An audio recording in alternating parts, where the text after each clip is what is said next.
buenas amigos de Potencia de Barrio. Hoy vamos a abordar un tema que siempre estamos hablándolo últimamente porque ha traído mucha repercusión a nivel nacional e internacional. Y es algo que tiene el mundo entero en vilo, ya que todas las naciones están pendientes a lo que está pasando ahora mismo en Medio Oriente o Oriente Medio o Oriente Próximo, como lo llaman algunos.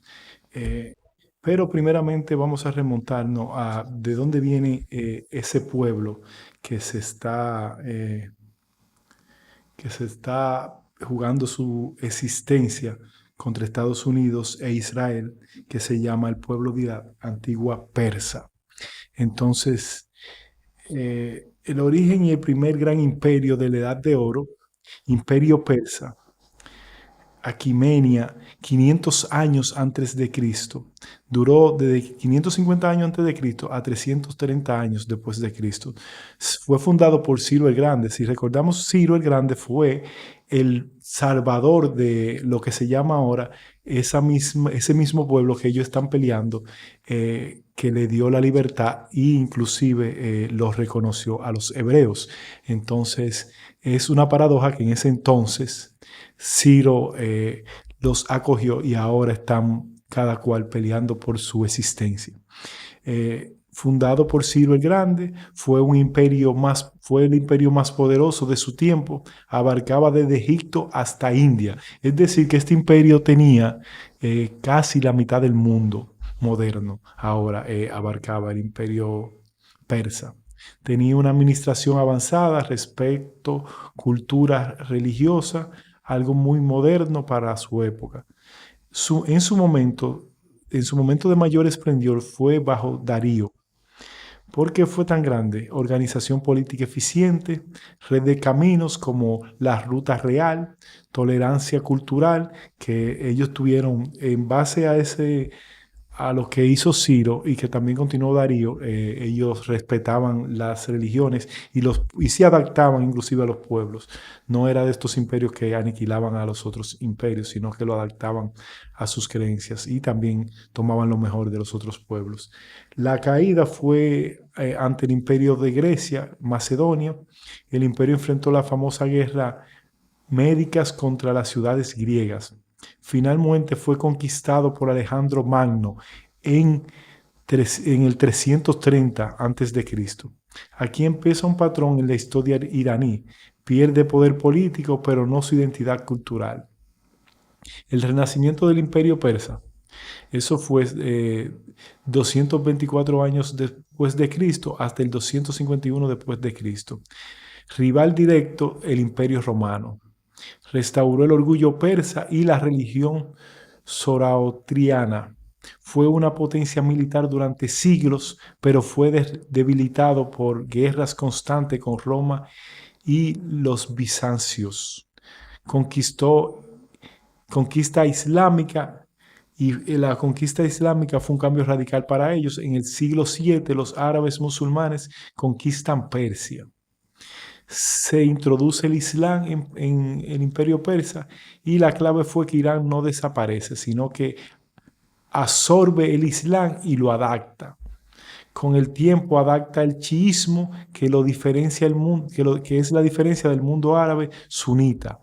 Son los dos musulmanes, pero unos son chiitas y unos sunitas. Y sabemos, los sunitas son el 85% de la población musulmana y los chiitas son el 15%.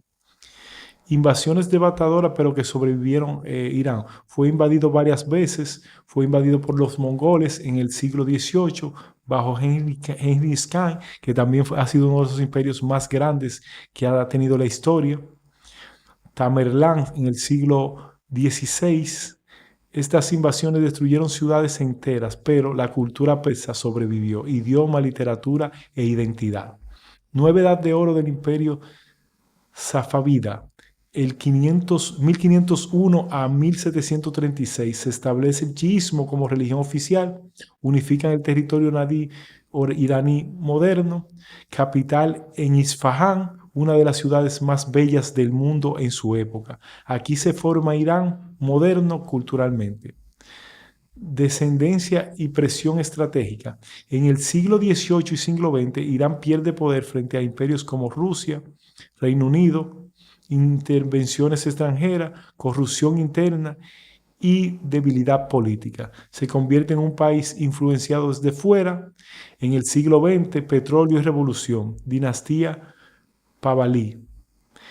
Intento de modernización rápida, apoyo occidental, especialmente de Estados Unidos, pero la desigualdad, la presión, la influencia extranjera, eso fue debilitando a lo que se llamó este nuevo Pahlaví, este nuevo imperio que se formó en Persia, y sabemos que la desigualdad vino a través de que el petróleo se utilizaba solamente para beneficios de algunos y no de la población per se. Los campesinos fueron obligados a desplazarse a las grandes ciudades y veían todos esos grandes edificios y todos esos grandes monumentos y ellos no tenían acceso a nada. En la Revolución Islámica del 1979, liderada por Ruhollah Khomeini, caída del Shah, de la monarquía del Shah, nace la República Islámica, que fue un cambio total. El sistema religioso político, independencia frente a Occidente, Irán moderno, resistencia y conflicto, guerra con Irán en 1980 a 1988. Recordamos que esa guerra fue auspiciada y patrocinada por Estados Unidos y vinieron sanciones internacionales, tensión con Estados Unidos e Israel. A pesar de todo, mantiene su soberanía, influye en Medio Oriente, Irán. ¿Por qué Irán ha sobrevivido tantos siglos? Identidad cultural fuerte, lengua persa farsí, historia continua, capacidad de adaptación, absorción invasores árabes, mongoles, sin perder su esencia, geografía estratégica, montañas y desiertos dificultan conquista, nacionalismo profundo, orgullo histórico, herederos de Persia. En resumen, la gloria de los imperios aqueménida y safávida, caídas Alejandro Magno, invasión mongola, transformación islámica y chiismo, resistencia moderna, revolución y tensiones globales. Ahí vemos una parte solamente de lo que es esa bella historia del imperio persa que ha traído también muchas guerras, mucha desgracia, conquistas, tiempos de gloria y tiempos de baja.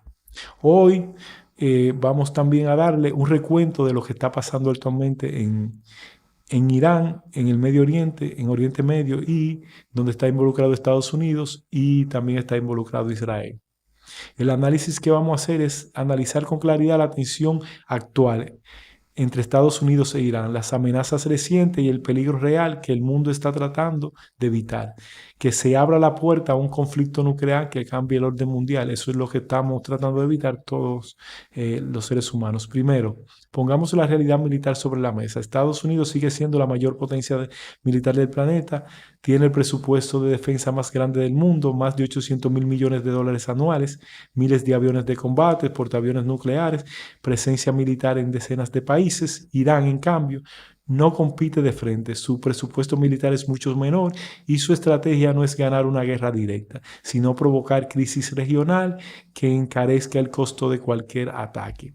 Irán apuesta a la asimetría. ¿Qué significa eso? Misiles balísticos, drones, milicia aislada en Medio Oriente, ataques indirectos y presión sobre el petróleo mundial. Aquí está uno de los puntos más peligrosos, porque el Golfo Pérsico pasa aproximadamente el 20% del petróleo mundial y el 25% de la energía del mundo. Si ese flujo se interrumpe, el impacto sería inmediato.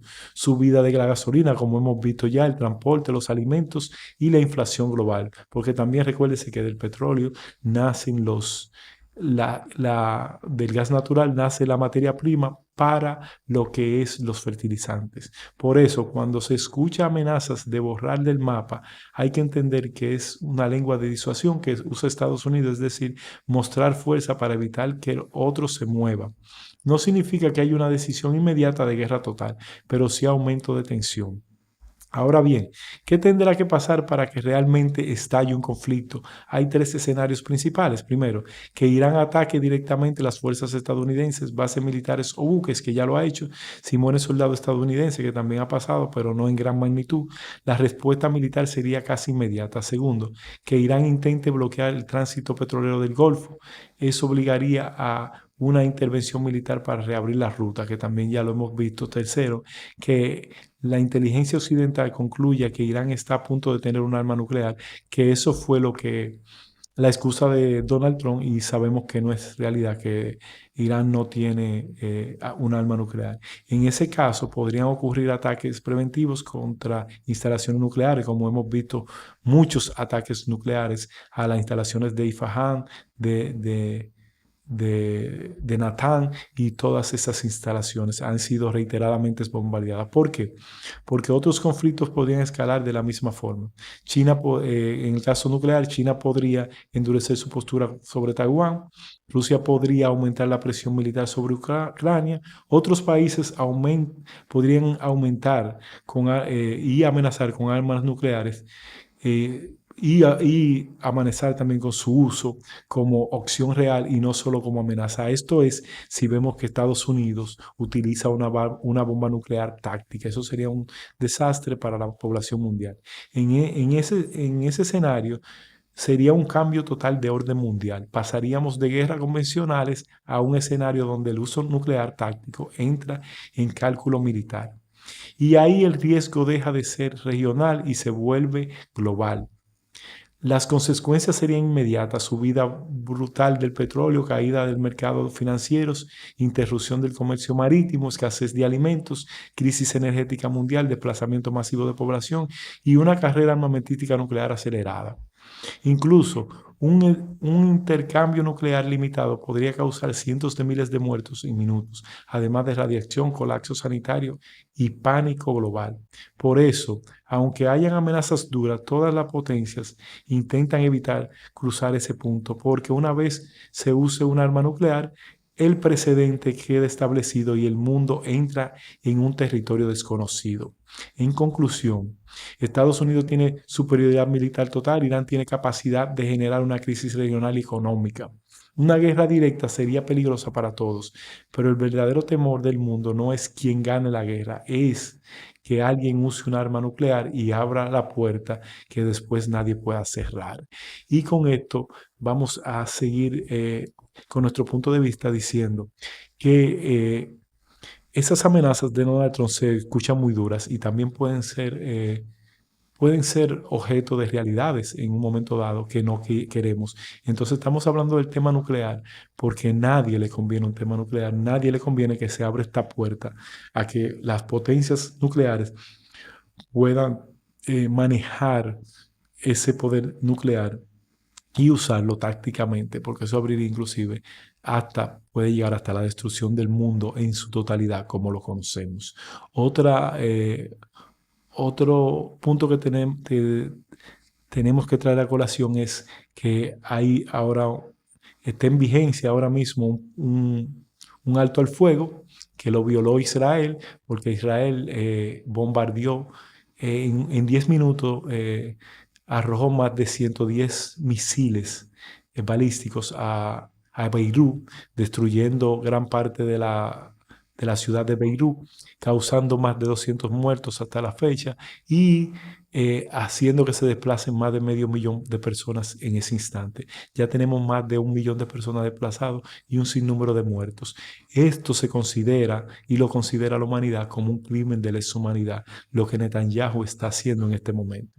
Entonces no aplaudimos este genocidio tampoco de parte de Israel.